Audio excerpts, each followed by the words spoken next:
بسم اللہ الرحمن الرحیم۔ شروع اللہ کا نام لے کر جو بڑا مہربان نہایت رحم والا ہے۔ وَلَمَّا جَاءَهُمْ رَسُولٌ مِّنْ عِندِ اللَّهِ مُصَدِّقٌ لِّمَا مَعَهُمْ نَبَذَ فَرِيقٌ مِّنَ الَّذِينَ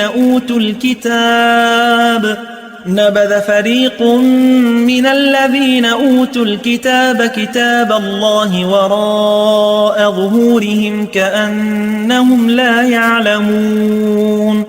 اور جب ان کے پاس اللہ کی طرف سے پیغمبر آخر الزمان آئے اور وہ ان کی آسمانی کتاب کی تصدیق بھی کرتے ہیں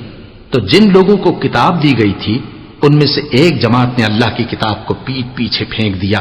گویا وہ جانتے ہی نہیں۔ وَاتَّبَعُوا مَا تَتْلُو الشَّيَاطِينُ عَلَى مُلْكِ سُلَيْمَانَ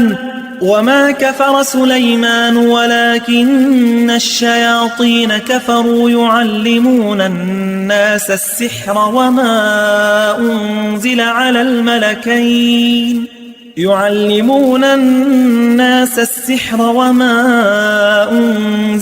الْمَلَكَيْنِ بِبَابِلَ هَارُوتَ وَمَارُوتَ وَمَا يُعَلِّمَانِ مِنْ أَحَدٍ حَتَّى يَقُولَا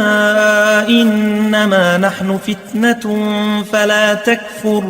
فَيَتَعَلَّمُونَ مِنْهُمَا مَا يُفَرِّقُونَ بِهِ بَيْنَ الْمَرْءِ وَزَوْجِهِ وَمَا هُمْ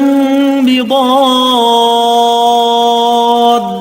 بِهِ مِنْ أَحَدٍ إِلَّا بِإِذْنِ اللَّهِ وَيَتَعَلَّمُونَ مَا يَضُرُّهُمْ وَلَا يَنفَعُهُمْ وَلَقَدْ عَلِمُوا لَمَنِ اشْتَرَاهُ مَا لَهُ فِي الْآخِرَةِ مِنْ خَلَاقٍ وَلَبِئْسَ مَا شَرَوْا بِهِ أَنفُسَهُمْ لَوْ كَانُوا يَعْلَمُونَ۔ اور ان چیزوں کے پیچھے لگ گئے جو سلیمان کے عہد سلطنت میں شیاطین پڑھا کرتے تھے، اور سلیمان نے مطلق کفر کی بات نہیں کی بلکہ شیطان ہی کفر کرتے تھے کہ لوگوں کو جادو سکھاتے تھے، اور وہ یعنی بنی اسرائیل ان باتوں کے بھی پیچھے لگ گئے جو شہر بابل میں دو فرشتوں یعنی ہاروت اور ماروت پر اتری تھیں، اور وہ دونوں کسی کو کچھ نہیں سکھاتے تھے جب تک یہ نہ کہہ دیتے کہ ہم تو ذریعہ آزمائش ہیں، تم کفر میں نہ پڑو۔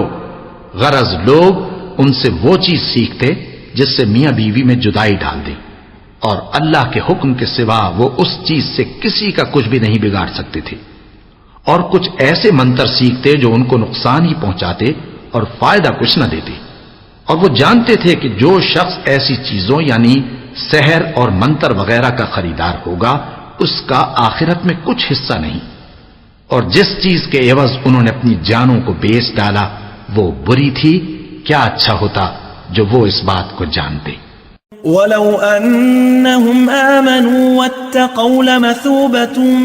مِّنْ عِندِ اللَّهِ خَيْرٌ لَوْ كَانُوا يَعْلَمُونَ۔ اور اگر وہ ایمان لاتے اور پرہیزگاری کرتے تو اللہ کے ہاں سے بہت اچھا صلہ ملتا، کیا اچھا ہوتا جو وہ اس سے واقف ہوتے۔